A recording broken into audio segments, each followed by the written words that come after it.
교수님이고 네. 교수님의 그 다큐멘터리죠. 들리나요를 했던 것으로 알고 있는데 왜 오늘 여기까지 어쩐 일이세요? 이제 영화가 이게 다큐멘터리 저예산 영화잖아요. 이제 그러면 일반 상영관에서 상영되기가 조금 어렵거든요. 근데 코로나 때문에 이제 한국 영화들이 개봉을 다 미루고 있는 상황이에요. 미루고 있는 상황인데 제가 해야겠습니다. 지금 뛰어앉기 해야 되는데 저희가 개봉하겠습니다. 이렇게 했는데 이제 그럼 극장에서도 그래 네가 해 이렇게 된 게 아니에요. 어떻게 됐냐? 이렇게 된 거예요. 그래? 그러면은 유료 시사회를 하고 보는 사람이 많으면 그럼 우리가 관 열어줄게 다른 거. 이제 이 상황이 된 거예요. 그 당연한 코스죠. 그래서 영화는 되게 그래도 애써서 만들어 놨는데 이제 어떻게 알릴 방법이 없는 거죠. 그래서 그거 회의하러 온 거예요. 감독님들하고. 근데 감독님들은 네가 몰빵해야 된다. 우리는 유튜브도 안 하고 우리는 인스타그램도 안 하고 그러니까 네가 지금 유튜브도 하고 네가 인스타그램도 하니 네가 몸을 팔아서 홍보해라. 영화 미리 보셨죠? 미리 봤죠. 어땠어요? 중간중간에 찍은 거를 상업 영화 할 때 보면 바로 찍은 걸 보여주기도 하잖아요. 근데 저한테는 이 찍은 거를 영화 찍는 과정에서 한 번도 안 보여줬어요. 그래서 제가 좀 보여달라고 했더니 못 보여주겠다는 거예요. 왜 그러냐고 그랬더니 네가 연기를 할까봐 못 보여주겠다는 거예요. 이거는 리얼로 가야 되니까. 그래서 저도 그날 처음 본 거예요. 이 기획부동산에서. 이 기획부동산 같은 데서. 영화사에서. 영화사라고 하는 기획부동산 같은 데에서 그날 저도 처음 봤어요. 방송하고 유튜브 찍은 지 한 15년 이렇게 됐잖아요. 그런데 제 영상 나온 거를 저는 어떠한 이유로인지는 모르겠지만 저는 안 보고 못 봐요. 최근에 김창욱 TV의 힐링 아지트 외에는 제가 제 거를 끝까지 본 적도 없고 돌려서 본 적도 없어요. 근데 그날은 1시간 20분인데 그게 바지더라고요. 눈물 안 흘리고 울은 것 같아요. 누군가는 그걸 마른 눈물이라고 하잖아요. 눈물이 없는데 나는 눈물이 있더라고요. 그랬던 것 같아요. 짠하더라고요. 교수님이요? 네. 화장하지 않고 옷 입지 않고 누군가한테 잘 보이려고 하지 않은 나의 조금 어떻게 보면 부끄러울 수도 있고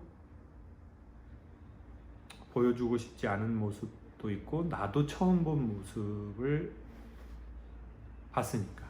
근데 그게 분명히 부끄럽고 애잔하다, 짠하다 그런 느낌이 들더라고요. 그 세상에 좋았어 나빴어 이렇게 말로만 할 수 없는 뭔가가 있잖아요. 근데 분명한 맛은 있어요. 이번 작업하면서 이렇게 가장 좋았던 거 혹은 인상 깊었던 거 그런 게 있었어요? 엄청나게 많은 시간을 찍었잖아요. 그리고 카메라를 처음에는 어떤 장면을 찍을 때는 6대를 돌려요. 근데 되게 웃긴 것도 많았어요. 처음에 막 영화 카메라 이만큼 크잖아요. 그러면 엄마한테 시골에 사는 할머니 할아버지인데 막 이만큼 막 시네마용 카메라 막 3개 갖고 갔단 말이에요. 집에 뭐 왔냐 오메 막 이러는 분이 그랬어요. 네 이제는 안 싸워요. 왜 예를 들면 막 이래. 카메라 6대에서 많게는 8대, 적어도 2대에서 4대로 찍잖아요. 우리도 지금 2대로 찍고 있는데 그러니까 얼마나 양이 많겠어요. 한 3, 4달을 찍었는데 근데 영화는 딱 1시간 20분이에요. 사실로 찍힌 수많은 시간과 장면이 있잖아요. 근데 그 안에서 감독이 또 저 인물을 바라보는 시선이 있거든요. 그 시선으로 이렇게 연결하잖아요. 야, 이게 한 사람의 인생을 누군가는 김지열이라는 사람이 김창옥이라는 사람이 열심히 하는 것을 그 장면을 천천히 늘려서 거기다가 음악을 실어줄 수도 있고, 누군가는 저 사람의 작은 실수를 되게 크게 확대하고 천천히 시간을 늘리고 클로즈업을 시키고 거기다가 안 좋은 음악을, 배경 음악을 싹 깔아주고, 그래서 사람들이 똑같은 인물에 대해서 다르게 생각하는 것 같아요. 들리나요에서 그런 모습들이 보였어요? 그러니까 저의 안 좋은 모습은 많이 덜어냈다고 하더라고요. 아니 근데 그렇잖아요. 정말로 똑같은 인물이잖아요. 근데 이 인물을 바라보는 종합 편집의 시점은 너무 다양하다는 거예요. 이 인물의 나쁜 거를 부각할 건지, 이 인물의 조그마한 좋은 거를 부각할 건지, 거기에는 어떤 배경음악을 넣어서, 이 사람이 되게 안 좋은 면인데 거기에서 되게 유쾌한 음악을 넣으면 해악을 할 수도 있단 말이에요. 근데 이거는 방송 얘기나 영화 얘기가 아니라 사람 사는 얘기 같은 거예요. 저를 바라봐주는 저 두 감독의 시선, 그거를 그날 시사할 때 느꼈어요. 보통 사람들도 네. 내 주변에 있는 사람을 볼 때 뭘 남기고 뭘 뭘 숨기고 버릴지. 요거에 의해서 이 사람을 내가 어떻게 보느냐가 정해지겠네요.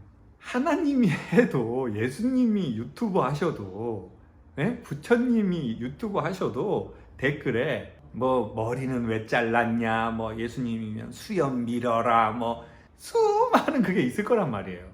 근데 하물며 인간인데, 나와 너 인간인데, 우리가 인생을 살아감에 있어서 어떻게 모든 사람의 전폭적인 지지와 응원과 사랑과 인정을 받겠어요? 제가 보기엔 그럴 수는 없거든요. 근데 사람들이 우리를 바라보는 시선이 있는 거죠. 나도 내 가족을, 내 부모를 편집하는 내 종합 편집점이 있잖아요. 그러니까 인생은 다큐 영화를 찍든 안 찍든 우리는 누군가에 의해서 계속 종합 편집되고 있고, 우린 누군가를 계속 우리의 머리와 마음과 생각에서 종합 편집하고 있는 거죠. 자기의 시점으로, 자기의 관점으로, 자기의 마음의 온도로. 들리나요 보면서 어떤 게 제일 좋았어요? 처음에는 그냥 제가 애잔해서 그게 있었는데, 나중에 조금 더 지나서 몇 번 더 보고 나서는, 아, 감독들이 나를 이렇게 보고 있구나, 따뜻하게. 말하지 않는 그들의 시선이 보이더라고요. 저에 대한 시선. 들리나요는 어떤 사람들이랑 같이 보고 싶어요? 저랑 비슷한 사람하고 보면 더 좋겠죠. 저랑 비슷하게 살아온 사람들. 그게 어떤 사람일까요? 힘든지 모르고 쎄 빠지게 산 사람. 근데 이거 아빠랑 교수님이랑 관계 회복 프로젝트 뭐 이런 거 아니에요? 그걸로 해서 시작했는데, 오히려 그거는 저의 일부고, 10년, 20년 쎄 빠지게 산 사람들, 그래서 쎄가 빠진 사람들, 그 쎄가 내가 뭔 뜻인지도 모르겠지만 그냥 느낌으로 지금 오잖아요. 쎄 빠지게 살아와서 쎄가 빠진 사람들, 그런 분들이 보면 좋겠죠. 들리나요는 어떤 영화예요? 강연자 김창욱의 무대 뒤를 보여주는 그런 영화죠. 무대 밑에서의 모습과 무대 뒤에서의 저의 모습을 궁금해하는 분들이 있잖아요. 그거를 솔직하고 정직하게 보여주는 영화? 그런 영화라고 생각해요. 저도 그 모습을 제가 본 적은 없거든요. 어떤 모습? 무대 뒤의 내 모습. 어떤 쇼가 아니라 내가 계획하고 내가 의도하고 그런 것이 없는 조금 더 자연인으로서의 개인적인 김창욱, 그런 모습을 저도 처음 봤죠. 그래도 좋은 선물 같다라고 얘기해 주셨었는데 왜요? 내가 어디에서 왔는지를 알아야, 내가 어떻게 살아왔는지를 알아야 나에 대한 어떤 마음도 생기고, 그리고 내가 앞으로 어디로 가고 싶은지, 가야 할지에 대한 방향도 정해지는 것 같아요. 그리고 좀 5년, 10년, 20년을 정말 쎄빠지게 살아온 대한민국의 모든 사람들이라면 그렇게 살아오면서 성과도 냈을 수 있고 상처도 받았을 수 있고 뭔가 겉으로는 되게 괜찮은 일이 벌어졌는데 우리의 일상과 반드시 일치하지 않을 수도 있잖아요. 그런 분들이 본다면 저는 그런 게 있었고 그러면 앞으로 나는 어떻게 살고 싶냐, 살고 싶은가, 살아야 되겠다 이런 거에 대한 어떤 따뜻하지만 정확한 정리? 그런 게 저한테는 있었죠. 들리나요를 보고 음. 든 첫 감정, 생각 그런 게 뭐가 있을까요? 애잔하다 또는 짠하다? 저 인물이? 그거는 뭐 말로 설명할 수 없는, 영화를 보시면 아시게, 영화 보게 하려고 말씀드린 게 아니라 영화를 보면 아마 대부분 정말 애잔하다 또는 짠하다 그 감정을 아마 느끼시게 될지도 모를 것 같아요. 저는 그랬어요.